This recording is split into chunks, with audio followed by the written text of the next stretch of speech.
With us now is comedian Jay Martin and radio show host. Thank you so much for joining us today, Jay. I'm so happy to be here. How are things with you, Julie? Oh, well, things are great despite the chaos I'm living in. And I think that's why we're doing this show. It's just everyone seems to be living in some type of chaos. But let's focus on the fact that you are an amazing comedian, that you've been compared to Steve Harvey. You've done shows and stuff with Jamie Foxx and Kirk Franklin, and you're an amazing entrepreneur, and there's just so much going on. So why don't you just tell us what you're up to these days? Wow, that's a wonderful intro, especially with the Steve Harvey. They call me the Canadian version. I'm loving that. Awesome. I'm a Renaissance man, which means basically I do a little bit of everything. And right now, as my career is really blossoming and I'm really happy with it, I see the blessings that have showered down on me, especially this year. My steps are definitely ordered. My calling has come to be. I've written a motion picture for Steve Harvey about in 2015, and I didn't get to pitch it to him the way I would like, but now it's going into fruition, and it's now going to happen in 2022. It's called Destination Wedding, starring me as in a romantic comedy view. It's beautiful. I'm also now working on a morning show that's in the Greater Toronto area, and we've been doing very well since November 8th. I have a sitcom that's in negotiation with a major broadcaster in Canada right now, and we had a meeting today to discuss our pitch deck and what we're working on with this show. It's a funny show. It's kind of like our favorite comedian that passed away, Bernie Mac show, where I get to talk into the camera. So we're working on that. So it's kind of like a four-head prawn. It's just amazing. And my live performances are doing great. I just recorded a show called Jay Martin, Why Am I Like This?, which took me through my journey of being a comedian and growing up in a Christian family and bringing to why I think, act, and behave as I do. So it's been an awesome time. It couldn't be any better. I don't know how you have the time to even talk to us. When do you sleep? Very little, because I get up every morning at 4 a.m. and make my way down to the station, and we start at 6 in the morning. And it's just bringing a work regimen. That's what's really nice about it. It's like when you wake up, you do your praise and worship, you give thanks to God, and I roll into the station. I'm all by myself. I have that alone time to prepare for the day ahead. Lots of naps, Julie, lots of naps. That's how you get through your day. Yeah. But that is an awesome way to start. I mean, talk about making sure that you're energized with the right stuff, And let's get into the questions. I know that you grew up in a Jamaican home, and then that you often include Jamaican cultural references into your routines. So tell us about some of the content that we would experience if we went to one of your shows. Well, it's just the mix up of what you grow up with. My parents were very strict Christians, and we moved through different towns. So you brought that dialect to whatever town you went in. And my father said he wanted us to live amongst our people. And I thought I was moving to a predominantly Black or Caribbean neighborhood, but my father was a carpenter, and he ended up moving us to a Vaughan area with a lot of Italians. And I talk about that in my material, showing how that transition worked out and how we tried to keep up with what the Joneses were, be it the Italian family. So a lot of that you get in my comedy is real. It's based on my own life experiences, which is an advantage because a lot of comedians tend to somewhat borrow other people's material. That's not the case for me, because if you haven't lived my life with my wonderful kids, my wonderful wife, my parents, that's where my comedy comes from, self-reflection.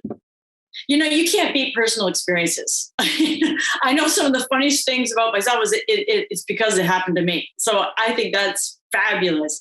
But anyway, with Christmas approaching fast, I wanted to know, what are some of the amazing things that you like to do at Christmas time with your family and with the Jamaican cultural influence? Or No, totally. That's a great question. Well, we adopted the entire world. We got the ugly sweaters that we're all going to be wearing. So that's going to be independent. And that's where I'm going to make a lot of fun. But we drink a drink that's called sorrel. It's called sorrel, and it's from a dried fruit that we make every Christmas, and everyone gives it away. And it's just tasty. It's almost like a grape juice rich drink. Like, it's not a wine, of course. It doesn't contain alcohol, but it's a really fruity, nice drink that comes out in the season. There's always that Christmas cake, or what they call rum cake. It's really nice with wine in it. And I always do the festive stuff. Like, I know everyone does the same turkey, but sometimes I jerk the turkey, stuff the turkey with with a cornbread stuffing. Oh my gosh. It's wonderful. So everyone loves my cooking. I love to cook. And I'm going to be doing that for the holidays. I know it sounds tasty. Whoever's watching, they're probably getting hungry. Are you kidding me? I just, my mouth is watering here. Like, wait, can I come? Can I come? Of course, there's a plate for everyone. Listen, I wanted to ask you too, how do you personally keep the reason for the season at this time of year? To be honest with you, it's a part of therapy for me. When I grew up, I lost my mom at an early age, and then that first Christmas was horrible. And I realized when I made people laugh, they felt better about themselves, which internally made me feel better about myself. So this is the season where a lot of people tend to get together, but a lot of people remember their loved ones that are no longer with us. So I use this as an opportunity to be funny and drive that comedy a little even more, because right now everybody needs family, especially with the pandemic and what we've gone through. People yearn for that laughter. And I consider myself a bit of a laugh doctor. I know my parents wanted me to go to medical school, but this was not what they encountered. And if I can make everyone feel better and let those endorphins come out that make you feel better about yourself, I've done a great job. And that's why this season is very important for laughter. Oh, I am so glad that you are the laugh doctor, because you're absolutely right. There are so many taking patience. Yes. And it's true. If you talk to people, there's hardly anybody who isn't touched with some type of sadness at this time of the year, as well as great things. There's usually somebody who's got something that's sad that they can remember. And it's so important that we can find the joy in the midst of that. So I want to bring Mike in now, see what he has to ask you. But hey, Jay, I've just been enjoying this conversation so much, and my mind's just spinning with, are you going to let me come on your radio show? Because I've been sharing in the program that, my dream was to be a late night comedian, and maybe you and I could have a little, we could share. We could work on a bit. Yeah, we could work on a routine. And we had Leland Clausen on earlier today, and he was just being polite when he said he would let me work with him, but I knew he didn't really mean it. But hey, Well, I'm going to throw out a real one. Whenever you're ready, I can come to your radio show and you can come to mine. It would be a joy to have you. Oh, that would be fun. Let me ask you this question. I'm teaching today a principle. The Christmas story is all about interruptions, and nothing throws us off more than an interruption. How have you discovered God's presence in your life when things had to change and digress? You had to take different formats. How do you cope with the changing environment, and how does your faith resonate with that?